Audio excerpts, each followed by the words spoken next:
অথচ ওরে শয়তান, তোর জন্মের আগে তোর আল্লাহ তোর মার বুকে খাবার রিজার্ভ করে দিয়েছে। যারা বলুন, তুই কার কাছে চাইছিস? খালি খাবার রিজার্ভ করে দিয়েছে। আপনারা কি জানেন মার বুকে যে দুধ আছে, এই দুধ আপনারা যে ফিডার কেনেন, ফিডার ফিডার ফিডার ফিডার কেনেন, একটা ফিডারে কি একটা শিশুর জীবন যায়? মাঝে মাঝেই পাল্টাতে হয়। কেন? ফিডারের ছিদ্র বড় হয়ে যায়।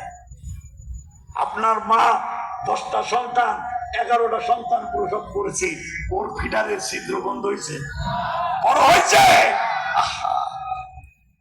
ভাবলে না জীবনে খলিফা হারুন রশিদ জঙ্গলে কাঠ কাটতে গেছে, কাঠ কাটতে যে বলতেছে আমার পানি পিপাছে, ওখানে যান পানি পাবেন। যে বলে বাবা ঘরে কে আছো, আমার পানি দাও। একটা মেয়ে বেরিয়ে এসে বড় বাটি ভরে পানি দিয়ে বলতেছে পানি খান। খলিফা পানি মুখের কাছে নিচ্ছে।